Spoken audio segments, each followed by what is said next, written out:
I think one thing we're talking about just a little bit here is because often people are looking to do two things with a foreign company. One is to hold investment assets, other ones they currently own or ones they wish to purchase. On the other side, sometimes people want to have a foreign corporation to start a new active business. Mm-hmm.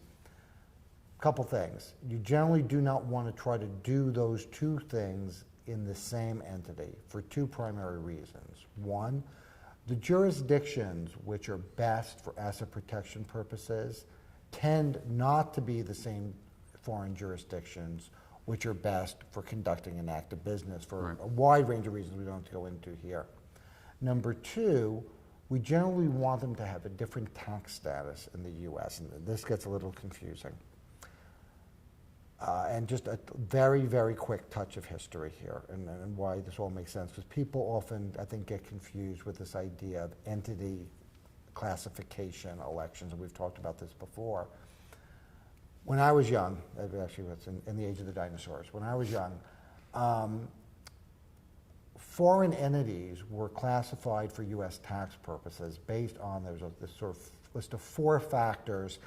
And if you met 2 of the 4, it was a corporation. If you didn't, it was a partnership. Anyway, it got rather confusing. As you might expect over the decades, the tests developed subtests, developed exceptions, and it all got very confusing. And people were litigating with the IRS endlessly about whether their German KG&Co or GmbH was a corporation or a partnership. Finally, in the 1990s, the government, in an unusual fit of sanity, threw up its hands and said, you know what, we're tired of arguing about this. You can just choose. Go around, you can choose any foreign entity you want, with the exception of certain things that look very much like a US corporation. And you just sort of send in this 2-page piece of paper, and you tell us, do you want it to be a corporation, or do you want it to be a transparent entity? Like the difference between the two being obviously, a corporation's a corporation can choose to retain all of its profits and not actually pay out any distributions, any dividends to its shareholders. And so the corporations are taxed at the corporate level. Corporations earn, revenue, they pay expenses, and then there's corporate profit. And in many cases, that's where the money stops there. Corporations, maybe if it's a domestic corporation, will be taxed at the corporate level, and then after that, maybe the corporation pays some dividends to its shareholders, where they're taxed again, which is rather unfortunate, but that's the way that it happens. And so, but corporations can kind of choose once they reach their net profit, they can choose, well, let's not pay dividends, and so all that profit stays within the corporation and never actually gets paid to the shareholders. And that's called, for our purposes, tax deferral. Right. That if the corporation is in a zero tax jurisdiction, say, then the corporation isn't paying any tax. It's not paying any local tax. It's not paying any U.S. tax, and you get the ability to defer. That. Now, for U.S. purposes, that's only true if the income is active business income. You've got to really be running a business. Otherwise, it gets taxed immediately. The other version of that is choosing for it to be a pass-through entity, a look-through entity, which is generally regarded as partnerships, disregarded entities. So that way the business generates income, pays expenses, but the business itself doesn't really have any profit. All the profits pass through directly to the individual owner or owners. If it's a partnership, there's multiple owners, and so that way there's no sort of corporate level profit. Everything just passes through directly to the owners. So again, the primary difference is really that with a corporation, there's sort of a gate. Once the corporation has profits, there's a gate, and maybe that gate opens and the profits continue to flow down to the shareholders, but the gate can be closed and the money stops there. With a disregarded entity or a partnership or a look-through, these are all sort of versions of the same thing. The gate's always open. It's transparent. It's always open. It's all the money just passes through directly. And so if the business generates a profit, then the individuals have to pay taxes on those profits year after year. And so what the IRS does now is they say, okay, if you register a foreign business, a foreign LLC, a foreign corporation, foreign something, for the most part, in many respects, the IRS actually says, okay, for the purposes of your U.S. tax liability, will allow you to choose how you want it to be treated. Do you want it to be treated, you register a company in some foreign country, you can choose whether that, you threw out a lot of acronyms, GmbH and AG and all these different, they have in German-speaking parts, or SA and SRL and things they have in Spanish-speaking parts of the world. In many respects, you can choose how you want that entity to be treated for U.S. tax purposes. So you get to tell the IRS, say, okay, I just registered this GmbH, but I want this to be treated as a corporation. So now I choose whether the gate's open or closed. Or you can choose and say, I want it to be treated as a disregarded entity, so that the gate is always open. And so what you were saying before is that there are kind of two primary reasons why somebody would want to own a foreign business. Sometimes it's to achieve asset protection. Sometimes to actually run an operating real business. And the thing is, you don't put the two of those in the same company. And for the following reason, let's first, you might say, well, why would I ever want the gate to be open? Why would I want to have to pay tax currently, or be forced to? And there are two primary reasons why you'd want to elect transparent look-through status for a foreign entity. First, as an aside, as I said, you can't really get deferral generally on investment income anyway. But so what that means is, and this is probably one of the biggest misconceptions I think that people have, you can't move money to a foreign company and say, oh, I'm going to trade stocks with it, right? And all those profits I make in trading stocks and all the capital gains and all that kind of stuff, I'll just keep those profits in the foreign company, keep the gate closed, and so that way none of the profits ever make it down to me, so I'll never personally have to pay taxes on that. They figured out that They figured that one out a long time ago, right? So they call that a passive foreign investment company, or it's subpart F income, and a controlled foreign corporation. Don't worry about those acronyms, but the point is that the federal government has figured out a long time ago that people would do that, and they said, no, sorry, we're not going to allow you to do that. So the point is, you cannot just go and basically trade stocks and currency, except in very unusual circumstances. In very unusual circumstances, but for the most part, you can't just go and set up willy-nilly some foreign company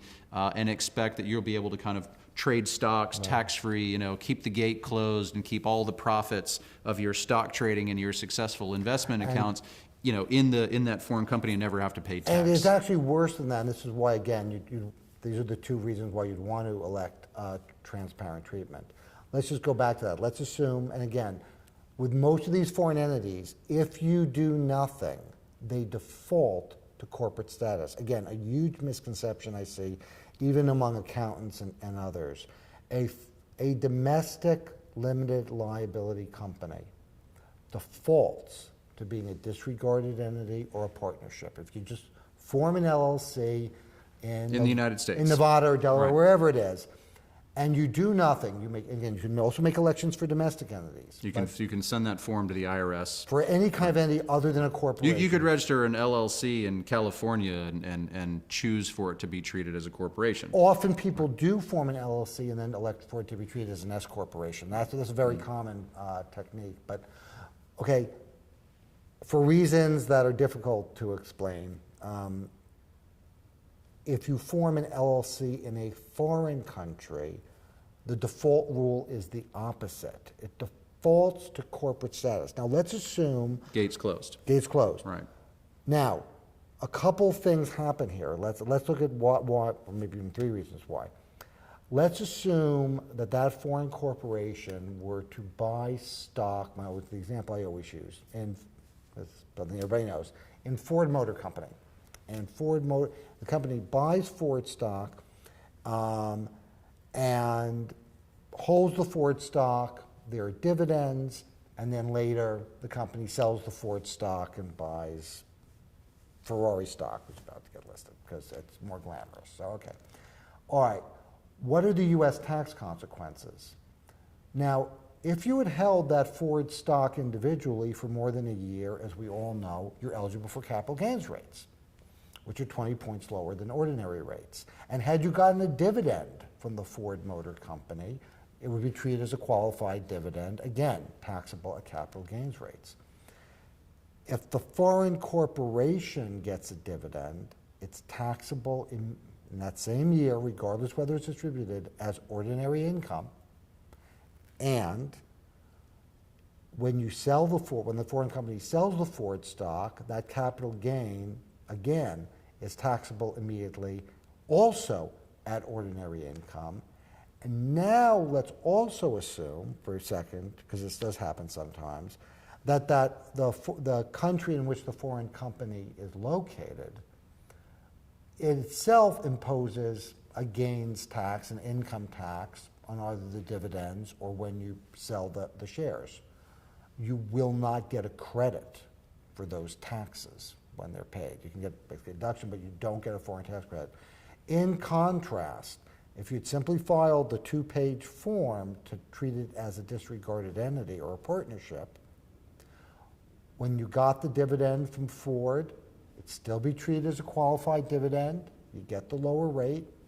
When you sell the Ford stock after a year, assuming it's gone up, you get capital gains treatment. And if the foreign country imposes a tax on any of those gains, you get a full credit against your U.S. tax liability, so there's no double taxation. Tax credit's very interesting. What that basically means is if, let's say, your U.S., your average tax rate is 20%. And you've already paid 10% to the Republic of so-and-so, the tax credit means that since you've already paid 10% and you'd ordinarily owe 20 in the U.S., you only owe 10 That's to correct. the U.S. It's 10 plus 10 to get back to your original Right. 20. You end up- You get credit for having already paid the tax, and so that gets credited towards your overall U.S. tax Right, bill. and The so- government of the United States actually treats it as if you'd almost paid them the tax Yes. instead of the foreign government. Now, they So- won't refund you if you paid more to the foreign country than the U.S. tax would have Right. been. If you pay 40 to some foreign government and you only owe 25 to the U.S., You're still stuck with the Uncle 40. Sam's not going to give you 15 back. Right. But you do get credit for the And full amount. there's a big misconception out there also, which I hear a lot, which is, oh, that happens because we have a tax treaty with that country. Yeah. No, That's not true. That's just the law of the This is a US. provision that the U.S. has always been. And again, there are a bunch of rules where if you have losses from one country and gains from another, you have to sort it all out. But the basic rule is pretty simple, which is in aggregate, you end up paying the higher of the two rates, but there's never double counting. So again, Right. if it's lower in In the U.S., overseas- you always get the tax credit for foreign taxes paid, as long as it's structured properly. In this Right. case, that's if you have a foreign company that's structured as a partnership, look through, disregarded entity, gate open. So that's what we want for investment assets, because you're going to buy land, this is not meant as investment advice, but presumably some of the things you can buy land, you can buy gold, you can buy stocks, you can buy bonds, you can buy hedge fund interest, whatever it Private is. businesses. Private businesses. Startups, anything you could really invest in. And the idea is you can hold those assets in a foreign company. Yes. But when you set up that foreign company, you file this form. It's called the 8832. It's very simple to really- fill out, and you send that in to the IRS, and they call it checking the box. Because there is It's on the literally second what you page, do, you there's say a- it's like, I want this to be, and then there's a list, and you check the box. You check the box and And say that's it. how you want it to be treated. Gate open, gate closed. You want it to be treated as gate open. You want it to be treated as a disregarded entity or a partnership, so forth, for the purposes of your U.S. tax liability. And you can change your mind after 5 years, and you can also, there's a lot of flexibility. You can also make the election retroactively. So if you had this company and you didn't know you were supposed to do this, if you forgot. we can go back up to over 3 years retroactively and fix it. So, So that's this really what you ends want up- for investment assets. Right, for investment assets, this is a structure that makes a lot of sense. You register a company, in a solid asset protection jurisdiction. There's several of them out there, but again, not a one-size-fits-all solution. Don't believe an offshore website that, sells you on, someplace, oh, you should buy a company in this 'Cause particular place. They're selling stuff. Right, and they're all different. They really are different. There's some very subtle differences between these jurisdictions, and I think as Rob pointed out, a jurisdiction that you would want to have for one type of company, if you're running an operating business, you want to start a new website, you want to start a consulting firm, something like that, that might be in a completely separate jurisdiction. Then you've got another one where you want to hold, after-tax profits, investment securities, shares of a private business that you own, and so forth. You might put that in an entirely different jurisdiction, in an entirely different vehicle, because you want you want something that's very specific for holding assets for asset protection, not holding an operating business for tax benefit. Those are completely different things. So we're talking about asset protection, and in this case, again, holding private companies, shares, assets, cash, securities, all these things, having a brokerage account, bank account, all these sorts of things. You're going to take these assets and move this property into a foreign company.